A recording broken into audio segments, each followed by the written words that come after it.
Hello everyone, this is the another video of economics, Indian Economic Development, Chapter 3, LPG. LPG means Liberalization, Privatization and Globalization. This is the very important chapter, and in this video we cover a topic. The topic is comes in this year exam, approx 4 marks. Okay. सो इस video में ऐसा topic cover करेंगे जो इस exam में 4 marks में आया और बहुत इजी, बहुत सिंपल सा टॉपिक है। ओके, सो उससे पहले हम ये बता दूं, ये आप this is the second last video of this chapter and this unit. Okay, because this is the last chapter of first unit.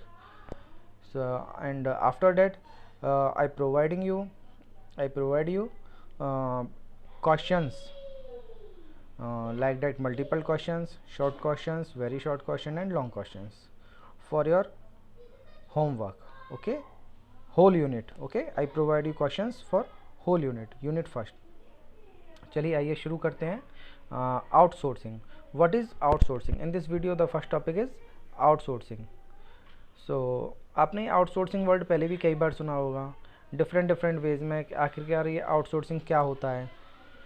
Technical issues में आपने आउटसोर्सिंग सुना होगा, कई बार आपने सर्विसेज के रिगार्डिंग आपने आउटसोर्सिंग सुना होगा। सो बेसिकली मैं आपको आउटसोर्सिंग बता दूं।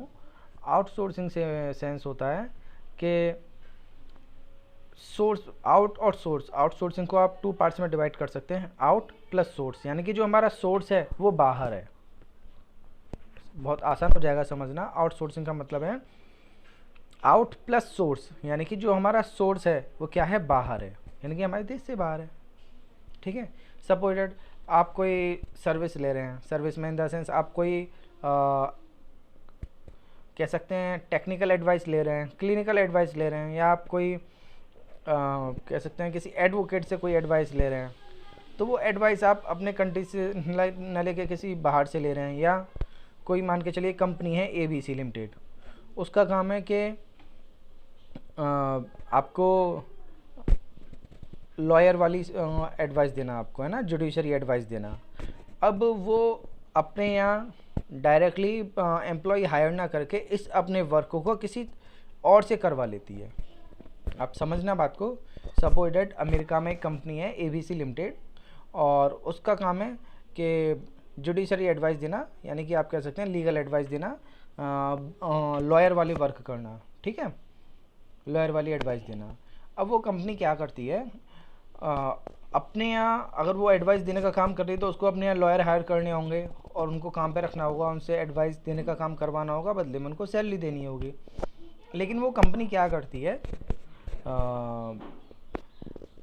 अपने यहाँ लॉयर ना हायर करके किसी ऐसे कंट्री को सेलेक्ट करती है जहाँ से वो सर्विस उसे वहाँ की कंपेयर में सस्ती मिल जाए और उसका काम पूरा हो जाए, क्योंकि ये बिज़नेस है और बिज़नेस में हर कोई अपने प्रॉफिट मैक्सिमाइजेशन के लिए अपने एक्सपेंडिचर्स कम करना चाहता है। ठीक है, तो मान के चलो अमेरिका की कंपनी ने इंडिया की किसी कंपनी को हायर किया। ठीक है, और एक बंदा है जिसका नाम है पी। वो पी नाम का पर्सन और अमेरिका में ABC लिमिटेड के पास जाता है। वो अपना मतलब ABC लिमिटेड को ऑनलाइन कांटेक्ट करता है और वो जो सर्विस चाहता है, वो जो एडवाइस चाहता है, तो वो एडवाइस ABC लिमिटेड ना देखें, इंडिया में उन्होंने जो कंपनी हायर की है उस कंपनी से वो एडवाइस ले रहे हैं, यानी कि इंडिया से ली हुई एडवाइस उनको वहाँ की कंपेरेटिव में सस्ती पड़ रही है, चीपर पड़ रही है, जो था आउटसोर्सिंग। ठीक है, अब जैसे समझ लेते हैं, इंडिया में आपने BPO का नाम सुना होगा, कॉल सेंटर्स का नाम सुना होगा। तो कॉल सेंटर्स किसके लिए काम करते हैं? ज़्यादातर कॉल सेंटर्स जो बाहर की कंपनियाँ उनके लिए काम करते हैं। इंडिया में भी कॉल सेंटर्स अब देश के लिए काम करते हैं, लेकिन जैसे जो विदेशी कंपनियां, मल्टीनेशनल कंपनीज़ हैं, तो उनके जो कस्टमर्स होते हैं वो फॉरेन में ही रहते हैं, उनकी प्रॉब्लम भी वहीं की है, जबकि कॉल कहाँ आ रही है? इंडिया में। कॉल कहाँ आ रही है? इंडिया में। तो जिस कंट्री से वो रिलेशन रखते हैं, जिस कंट्री से उनका रिलेशन है, उस कंट्री की आपको लैंग्वेज आनी चाहिए अगर आप कॉल पे बात कर रहे हैं। या कई बार ये ऑन पेपर भी होता है, यानी कि टेक्स्ट फॉर्मेट में होता है, तो वहाँ मेल के थ्रू काम होता है, ईमेल के थ्रू। तो इसमें वो सर्विस उनको काफ़ी सस्ती पड़ती है। अब इंडिया के लिए इसमें क्या अपॉर्चुनिटीज़ है? तो आप समझते हैं इंडिया के पास क्या है, एक तो पॉपुलेशन ज़्यादा है, तो यानी कि यहाँ चीज़ें क्या हैं, कंपैरेटिवली चीपर हैं अदर कंट्रीज़ के कंपेयर में। दूसरा, अपने पास प्रॉपर नॉलेज है अपने कंट्री में, यानी कि लोग प्रॉपर नॉलेज रखते हैं, तो उस सर्विस को उनके अकॉर्डिंग यहाँ से सस्ता दे देते हैं। अब समझते हैं इसके अकॉर्डिंग।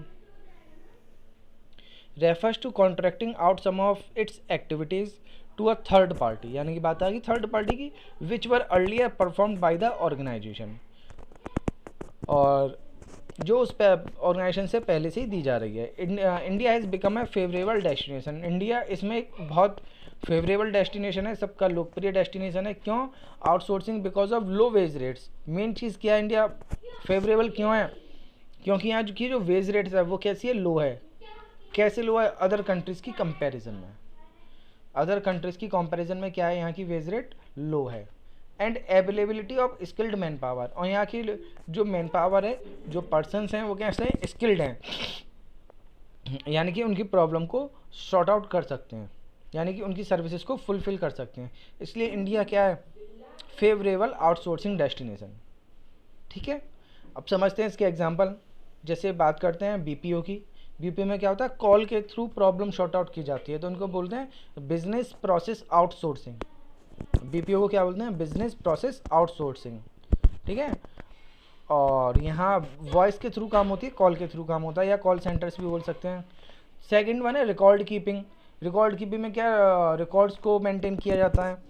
Third one accountancy. अब जैसे आप अकाउंटेंसी की बात करें तो अकाउंटेंसी में क्या है कि मान के चलो अमेरिका की कोई कंपनी है जिसका नाम एबीसी लिमिटेड है, उनके पास अकाउंट्स करने के लिए आते हैं, अकाउंट्स की प्रॉब्लम आती है, या वो किसी कंपनी के अकाउंट्स मेंटेन करते हैं, तो उन अकाउंटेंसी के वर्क को वो इंडिया की कंपनी से किसी से करा सकते हैं। वो खुद अपने यहाँ एम्प्लॉय हायर ना करके, ये सब काम इंटरनेट के थ्रू होता रहता है, तो उस काम को इंडिया में किसी कंपनी को हायर करके वहाँ से उसी वर्क को अकाउंटेंसी वाले को इंडिया से करा सकते हैं। तो इससे क्या होगा, यहाँ पे स्किल्ड मैन पावर है और चीपर प्राइस में अवेलेबल है, यानी कि वेज रेट्स या सैलरी, वेज रेट कैसी है इनकी, कम है उनकी कंपेयर में, अमेरिका की कंपेयर में। तो अमेरिका डायरेक्टली जो एबीसी लिमिटेड है वो अपने यहाँ एम्प्लॉय हायर ना करके इंडिया की किसी कंपनी से काम करा लेती है, तो इंडिया की जो कंपनी हो थर्ड पार्टी हो गई। ठीक है, काम तो वही हो रहा है, एबीसी लिमिटेड ही कर रही है एक तरीके से, लेकिन करवा किस रही है, किसी थर्ड पार्टी से। ओके, सो बैंकिंग सर्विसेज भी हैं, म्यूज़िक रिकॉर्डिंग है, फिल्म एडिटिंग है, या बुक ट्रांसक्रिप्शंस है, या क्लिनिकल एडवाइस है, और इसके और भी बहुत ढेरों एग्जांपल्स हो सकते हैं। ठीक है, तो इस तरीके से हम आउटसोर्सिंग को समझ सकते हैं। इंडिया में इसका बहुत स्कोप है। आप बात करें बीपीओ की तो एनसीआर में ढेरों बीपीओ सेंटर हैं। आप समझ रहे हैं, एनसीआर मतलब नॉर्दर्न सेंट्रल रीजन, जो दिल्ली वाला पूरा रीजन आता है, जिसमें आपका गुड़गांव और Noida, greater Noida, Delhi, I think Ghaziabad, ये सब उस एरिया में आते हैं। तो वहाँ पे ढेरों कॉल सेंटर्स हैं, इंडिया में और भी हैं। ऐसा नहीं है कि केवल एनसीआर ही है आपका। मुंबई, महाराष्ट्र में मुंबई हो सकता है, पुणे हो सकता है, बेंगलोर हो सकता है, हैदराबाद है। तो मैं एक छोटा सा आपको कॉमन सा एग्जांपल दे रहा हूँ। तो आप बीपीओ की, बहुत सारे बीपीओज हैं, वो क्या करते हैं, अदर कंट्रीज़ के लिए वर्क करते हैं डिफरेंट तरीके से। तो वहाँ से कॉल्स आती हैं, उनको कॉल पे उनकी प्रॉब्लम को शॉर्ट आउट करते हैं। और जो बीच में जो कंपनी होती है, जिसका मैं आपको बार बार नाम ले रहा हूँ, एबीसी लिमिटेड, जो अमेरिका में है, एक एग्जांपल है, उसके साथ वो बीपीओ क्या करते हैं, इंटरेक्ट करते हैं। कोई भी उनका जो कस्टमर है डायरेक्ट बीपीओ को, इंडिया वाले को कॉल नहीं करेगा, वो कॉल पहले वहीं करेगा, वो कॉल यहाँ डाइवर्ट होगी उनके सिस्टम के थ्रू। ठीक है, तो काम होता है इस तरीके से बीपीओ का। तो बहुत स्कोप है इंडिया में। इसका स्कोप क्यों है आउटसोर्सिंग का या बीपीओ का? क्योंकि यहाँ की जो वेज रेट है वो कम है उन कंट्रीज़ की कंपैरिजन में। ठीक है, और यहाँ पे स्किल्ड मैन पावर है, तो इस वजह से हम लोग को काम इजीली मिल जाता है। अब नेक्स्ट टॉपिक की तरफ चलते हैं। ये हमारा bilateral trade, multilateral trade, tariff barriers and non tariff barriers. तो ये बहुत बढ़िया टॉपिक है, बहुत शानदार टॉपिक है। इस टॉपिक पे एक 4 मार्क्स का क्वेश्चन आया था दिस ईयर एग्ज़ाम में, यानी कि आप बात कर सकते हैं इस सेशन की, है ना, और 2019-20 की बात कर सकते हैं। और बहुत आसान सा क्वेश्चन है और कुछ नहीं, केवल 2 मिनट का काम है। जब मैंने कॉपियाँ चेक की तो कॉपी करेक्शन में पता चला बहुत सारे बच्चों का क्वेश्चन गलत था। बच्चे बायलैटरल ट्रेड और मल्टीलैटरल ट्रेड का भी आंसर ठीक से नहीं दे पाए। तो बहुत आसान है, जो इसका वर्ड है वही इसका नाम है, वही इसका काम है, ठीक है ना। जैसे बात समझते हैं बायलेटरल ट्रेड। बायलेटरल का मतलब ट्रेड बिटवीन टू कंट्रीज। कोई भी ट्रेड, कोई भी व्यापार, कोई भी बिजनेस टू कंट्रीज़ के बिटवीन हो रहा है, टू कंट्रीज़ के बीच में हो रहा है, तो क्या है, बायलेटरल ट्रेड है। यानी कि कोई भी ऐसा बिजनेस जिसमें केवल टू कंट्रीज ही इन्वॉल्व हैं, that is bilateral trade. Okay, अब बात करते हैं मल्टीलेटरल ट्रेड की। मल्टीलेटरल क्या हो गया, बायलेटरल से आगे हो गया, यानी कि यहाँ more than two countries involve होंगे, ठीक है। अब इसकी कोई मैक्सिमम लिमिट तो इन्होंने याद दी नहीं है, कोई बात नहीं है। Refers to trade between more than two countries, ऐसी ट्रेड जिसमें टू से ज़्यादा countries involvement, that is multilateral trade. Okay, अब आप कहेंगे सर ये क्या होता है कि जहाँ पे दो कंट्री इन्वॉल्व हैं, दो से ज़्यादा कंट्री इन्वॉल्व हैं, कोई ऐसी ट्रेड बताओ जिसमें दो से ज़्यादा कंट्री इन्वॉल्व हो सकते हैं। एक्चुअली क्या होता है कि कभी कभी कोई एक कंट्री है, जैसे बात करें इंडिया की, इंडिया ने रॉ मटेरियल मंगाया कहीं और से, ठीक है। मान के चलो यहाँ कोई कंपनी है रूस की और उसने रॉ मटेरियल मंगाया जापान से, समझना, और उसको रॉ मटेरियल से फिनिश गुड्स तैयार हुआ इंडिया में, और रूस की कंपनी है उसने तो दो कंट्री इन्वॉल्व हो गए, कौन कौन से, जापान से रॉ मटेरियल मंगाया, रूस की कंपनी इंडिया में है और यहाँ उसने रॉ मटेरियल से फिनिश गुड्स तैयार कराया। अब पूछेंगे सर रूस की कंपनी है इंडिया में क्यों रॉ मटेरियल से फिनिश गुड्स तैयार करा रही है, अपने आप ही तो कर सकती है इस काम को। एक्चुअली होता है कि कंपनी अपना प्रॉफिट मैक्सिमाइजेशन चाहती हैं, और जैसा कि मैं आपको बता रहा था आउटसोर्सिंग, उसका ही एक छोटा सा एग्जांपल है, क्योंकि यहाँ वेज रेट कैसी है, चीपर है रूस की कंपैरिजन में, और स्किल्ड मैन पावर है, तो कंपनियों का यहाँ फ़ायदा होगा। जो काम वहाँ 100 रुपये का कराएंगी उस काम को हम लेस देन 100 का करा लेंगी। तो जब खर्चे कम हो जाएंगे, एक्सपेंडिचर कम हो जाएंगे, एक्सपेंसेस कम हो जाएंगे, तो प्रॉफिट अपने आप इंक्रीज़ हो जाएगा। और उस फिनिश गुड्स को अदर कंट्रीज़ को सेल कर दिया। जापान से रॉ मटेरियल आया इंडिया में, रूस की कंपनी है उसने फिनिश गुड्स को अमेरिका को, फिर से जापान को, या सऊदी अरब को, या अदर कंट्रीज़ को जिनकी भी जैसी डिमांड है वहाँ सेल कर दिया। तो ये क्या है, मल्टीलेटरल ट्रेड, एक से ज़्यादा कंट्री इन्वॉल्व है किसी भी ट्रेड में, है ना। अब बात करते हैं टैरिफ बैरियर्स की। टैरिफ बैरियर्स क्या होता है, तो आप पहले टैरिफ को छोड़ दो, बैरियर को पकड़ो। बैरियर क्या होता है, ध्यान है रोड पर बैरियर्स लगे रहते हैं, रोड पर बैरियर्स लगे रहते हैं। बैरियर्स क्या करते हैं, आपको रोकने की कोशिश करते हैं, तो आप क्या करते हैं, वहाँ रुक जाते हैं, स्पीड स्लो करके फिर से साइड से निकल जाते हैं, या बैरियर हट जाता है तब निकल जाते हैं। यानी कि बैरियर्स क्या है, बैरियर्स का मतलब रुकने से है। और टैरिफ क्या है, आपको याद आ रहा होगा, टैरिफ मैंने प्रीवियस वीडियोस में डिस्कस किया था। Tariff is a type of tax impose on imports. ध्यान करो, tariff is a type of tax impose on imports. Tariff क्या, एक टैक्स है जो कि किस पे इम्पोज किया जा रहा है, इम्पोर्ट्स पे। यानी कि वो गुड्स जो हम इम्पोर्ट्स कर रहे हैं उन पे एक टाइप का हम टैक्स क्या कर रहे हैं, इम्पोज कर रहे हैं। जिन गुड्स को हम इम्पोर्ट्स कर रहे हैं उन पे टैक्स लगाया जा रहा है, जिसका नाम दिया टैरिफ। ये कौन करता है, गवर्नमेंट करेगी। अब आप कहेंगे सब गवर्नमेंट ऐसा क्यों कर रही है, और फिर उसके साथ बैरियर्स भी लगा रही है। मतलब मैंने आपको बताया था प्रीवियस वीडियोस में कि गवर्नमेंट ने एक टैरिफ लगाया था, उसके थ्रू गवर्नमेंट क्या कर रही थी कि जो हम इंपोर्ट कर रहे हैं उसको रोकने की कोशिश कर रही थी, जिससे कि हमारी जो होम इंडस्ट्रीज़ हैं, जो हमारी कंट्री की इंडस्ट्रीज़ हैं, या जो घरेलू कंपनियां हैं, इंडस्ट्रीज़ हैं, वो क्या करें, उनको सेल करने का मौका मिले। क्यों, क्योंकि इंटरनेशनल मार्केट से जो गुड्स हम हायर कर रहे हैं, इंपोर्ट कर रहे हैं, वो हमारे यहाँ की मैन्युफैक्चरिंग की कंपेयर में, यानी कि जो गुड्स हमारे यहाँ मैन्युफैक्चर हो रहा है उसकी कंपेयर में सस्ता भी और बढ़िया भी है, क्योंकि वहाँ की टेक्नोलॉजी अच्छी है, तो क्वालिटी वाइज भी और प्राइस वाइज भी वो बेटर है। तो हम क्या करेंगे, उसी को परचेस करेंगे। लेकिन गवर्नमेंट ये भी तो चाहती है कि अपने कंट्री की इंडस्ट्रीज भी तो ग्रोथ करें, तो उस गुड्स को जो सस्ता भी और अच्छा भी है, तो उसकी अच्छाई को तो कम नहीं कर सकते, उसके सस्ते को कम कर सकते हैं, उसके प्राइस को महंगा कर सकते हैं। तो उसके प्राइस को बढ़ाने के लिए एक टैरिफ नाम का टैक्स लगा दिया, जिससे क्या हुआ, उसकी प्राइस इंक्रीज हो गई।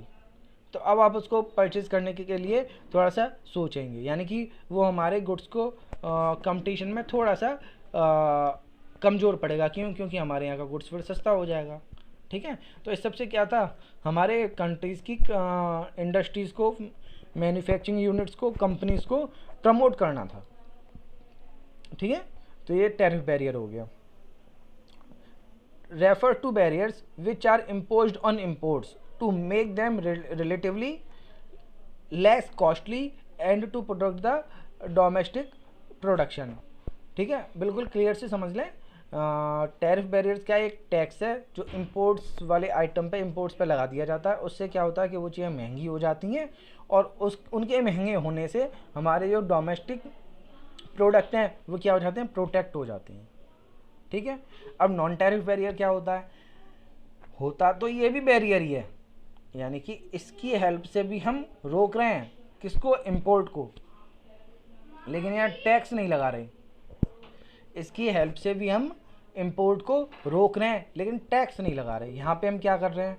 यहाँ पे हम एक क्वांटिटेटिव लिमिट बना रहे हैं। क्या कर रहे हैं? क्वांटिटेटिव लिमिट बना रहे हैं, मैक्सिमम क्वांटिटेटिव लिमिट, यानी कि इतनी लिमिट तक हम इस गुड्स को इंपोर्ट कर सकते हैं, इससे ज़्यादा इंपोर्ट नहीं कर सकते। इससे क्या होगा? मान के चलो कि आपके यहाँ, हमारे इंडिया में एक मोबाइल फ़ोन है, उसकी डिमांड पर डे की 100 यूनिट्स है। अब हमारे कंपनियां क्या करेंगी या सेलर्स क्या करेंगे? उसको इंपोर्ट करने लगेंगे।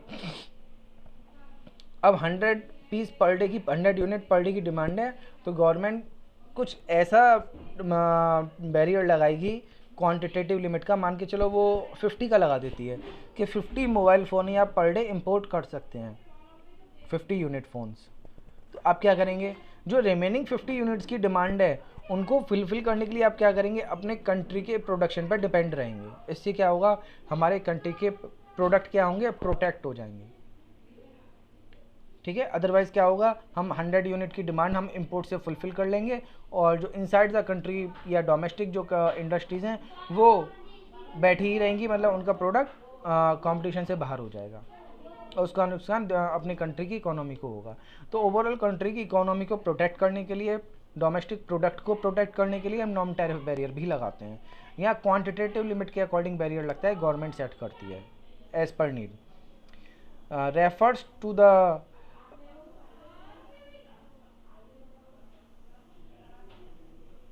to the areas which are imposed on the amount of imports, refers to the areas which are imposed on amount of the imports and exports, यानी कि कितना हम इंपोर्ट और एक्सपोर्ट कर सकते हैं, ये नॉन टैरिफ बैरियर में लगाते हैं। यकीन मानिए बहुत आसान टॉपिक है, बहुत अच्छा टॉपिक है और 3 और 4 मार्क्स में एग्जाम में आया था। इसमें आपको लिखना क्या, कुछ भी नहीं है, 2 मिनट के अंदर कंप्लीट और 3 और 4 मार्क्स आपके पक्के, एक एक लाइन के आंसर्स हैं। फिर से रिवाइज कर लेते हैं। आपका बायलैटरल ट्रेड क्या है? Refers between two countries, trade to refers to trade between two countries. Multilateral में मोर देन 2 कंट्रीज।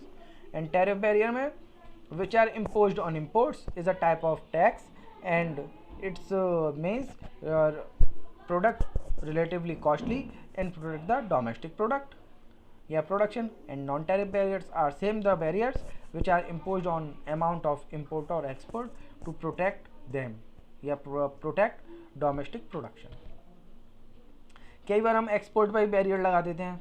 होता क्या है कि अपनी कंट्री में कोई भी गुड्स है और उसकी डिमांड आउट ऑफ कंट्री भी है, यानी कि अदर कंट्रीज़ भी हमें ऑर्डर दे रहे हैं। हम क्या करेंगे?